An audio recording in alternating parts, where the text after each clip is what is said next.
coordination, la garde des Sceaux a reculé et a officiellement annoncé la suppression de l'article 15 du projet de loi des finances qui prévoyait la fonction des CAFPA pour financer le budget de l'aide juridictionnelle. Elle a reculé également, même si ce n'est pas encore totalement officiel, sur la diminution des rétributions qu'elle avait envisagées dans son projet. Les négociations ont repris. Elles se termineront cet après-midi par une ultime réunion à 15h et le bureau du CFP se réunira à 17h. Nous aurons des informations dans la soirée. Les négociations ont donné lieu à une réunion lundi après-midi, une réunion hier, et donc cette réunion aujourd'hui. Les premières informations dont nous disposons ne nous encouragent pas à être optimistes. Ce qui est envisagé, c'est une augmentation de 10 à 12% du montant de l'unité de valeur, ce qui donnerait lieu à des unités de valeur de l'ordre de 25 à 28 euros.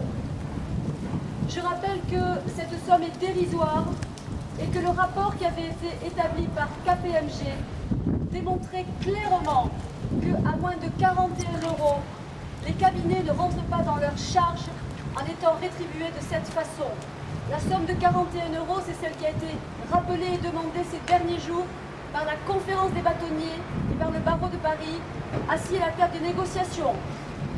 Parce que nous savons que si ce n'est pas ce chiffre qui est retenu, la profession ne pourra pas continuer longtemps à assurer les missions de service public de l'aide juridictionnelle.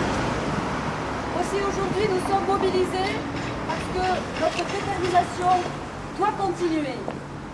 Ce n'est pas parce que nos instances représentatives accepteront ce qui pourrait être un marché de dupes, et l'avenir nous le dira, ou accepteront une augmentation à minima, que nous devrons nous en contenter. Nous ne pourrons pas nous en contenter, et ce qui est en jeu, je le rappelle, c'est la dignité de notre rémunération, et au-delà de notre profession, c'est l'accès aux droits de tous les justiciables. Je rappelle que chaque jour, nous sommes là pour les plus démunis. Et dans un état de droit, la justice est l'un des fondements de la République. Et je remercie les magistrats, je remercie les greffiers et les personnels de greffe qui nous ont fait part de leur soutien et ceux qui sont là présents aujourd'hui. Parce que ce n'est pas que la profession d'avocat qui est en cause, c'est toute la justice.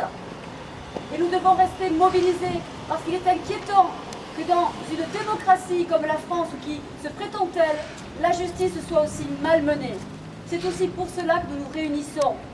Et je vous donnerai quelques chiffres. Le rapport 2014 de la Commission européenne pour l'efficacité de la justice nous dit que le budget alloué à l'aide juridictionnelle par habitant en France est de 5,60 €, alors qu'en Écosse, il est de 33,69 €, en Hollande, il est de 28,79 € et en Norvège, il est de 53,55 €. On a la justice que l'on mérite. On a la justice pour laquelle on donne des moyens ou pas. C'est un choix de société, c'est un choix politique. Et nous ne pouvons pas laisser faire. Aussi aujourd'hui, nous allons faire passer le message, encore une fois, comme nous le faisons chaque jour, à nos instances représentatives, mais aussi au président de la République qui reçoit nos mails et nos fax tous les jours, depuis plusieurs semaines maintenant. Nous allons faire passer nos mails et nos fax à Madame Taubira, à Monsieur Valls, à Monsieur Macron, à tous les ministères concernés et à toutes nos instances pour dire que nous restons mobilisés et que cette justice-là, nous n'en voulons pas et que notre mobilisation ne s'arrête pas là. Alors, comme au Pays Basque, tout s'exprime toujours en chanson, eh bien nous avons écrit une chanson à l'attention des pouvoirs publics